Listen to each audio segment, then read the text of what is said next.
Team India की हार की सबसे बड़ी वजह क्या वैभव सूर्यवंशी बने हैं, इस पे एक हमें बात करनी चाहिए। वजह ये कि क्योंकि आईपीएल में जिस हिसाब का उनका प्रदर्शन था, तो हमें कहीं ना कहीं लग रहा था कि यार वो बहुत बेहतर हमें टीम इंडिया की जर्सी में भी करते हुए दिखाई देंगे। इंडिया ए के तरफ से गए हैं और इंडिया ए को रिप्रेजेंट कर रहे हैं, श्रीलंका के बनाम खेल रहे हैं, पर उतना मजेदार प्रदर्शन नहीं रहा, जिसकी वजह से कह सकते हैं ये कि क्या वैभव सूर्यवंशी जो है टीम इंडिया की हार की वजह बने। देव सर हमारे साथ मौजूद है। सर, क्या लग रहा है सर? देखिए, वैभव सूर्यवंशी ने एक्सपेक्टेशन अपना इतना ज़्यादा बड़ा कर लिया है, स्पेशली 776 रन मारने के बाद आईपीएल में 15 साल की उम्र में सबसे यंगेस्ट आईपीएल के ऑरेंज कैप विनर बन गए हैं।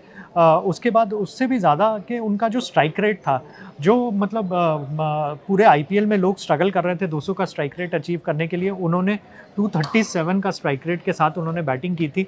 लेकिन कहीं ना कहीं उनको भी ये समझना पड़ेगा कि टी20 क्रिकेट और ओडीआई क्रिकेट दो अलग अलग फॉर्मेट है, दो अलग अलग चीज़ें हैं। टी20 क्रिकेट में आपको बस 20 ओवर खेलने हैं। आप शुरू के 5 ओवर में, 7 ओवर में, 10 ओवर में अग्रेसिवली खेल सकते हो, और उस दौरान में अगर आपका रन रेट अगर 12, 15, 17, 18, इवन 20 के आसपास कई बार टीम पहुंचा देती है, उतना अगर आप पहुंचा दो तो काफ़ी होता है। लेकिन सिर्फ 10 ओवर खेलना या 12 ओवर खेलना ओडीआई क्रिकेट के लिए काफ़ी नहीं है, जो कि हमने देखा कल इंडिया ए के मैच में। ऑल्दो वैभव सूर्यवंशी 200 के स्ट्राइक रेट के साथ बैटिंग कर रहे थे, 44 रन मारे सिर्फ 22 गेंदों में, लेकिन काफ़ी नहीं था वो इनिंग्स। ऑब्वियसली 44 रन तो लोग ये उन्होंने कह रहे मारे हैं कि थे। उन्होंने 44 रन मारे, तो आप उसको फ्लॉप कैसे काउंट कर रहे हो? तो क्या ये चीज सही थी कि वो फ्लॉप है कि नहीं है? देखिए, 44 रन उन्होंने मारे तो एक हम लोग फ्लॉप इसलिए उनको कह रहे हैं कि सिर्फ उन्होंने 7 ही ओवर बैटिंग की है।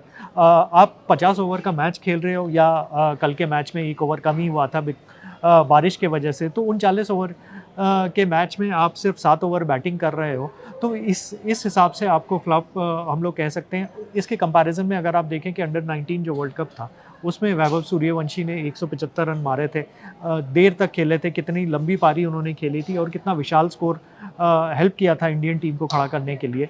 तो अगर उस हिसाब से अगर हम लोग देखें कि ओडीआई क्रिकेट में किस तरह से बैटिंग करनी चाहिए, आई थिंक वैभव सूर्यवंशी ने एक हमको सीख दी थी। इसी तरह की बैटिंग उन्होंने क्वालिफायर 2 में भी की थी, जहाँ पे एक डिफ़िकल्ट पिच था नरेंद्र मोदी स्टेडियम में। बल्लेबाजी कोई ज़्यादा आसान नहीं थी। गुजरात टाइटंस की बॉलिंग अटैक बहुत स्ट्रॉन्ग थी। मोहम्मद सिराज, प्रसिद्ध कृष्णा, कगिसो रबाडा जैसे बॉलर बहुत अच्छी गेंदबाजी कर रहे थे।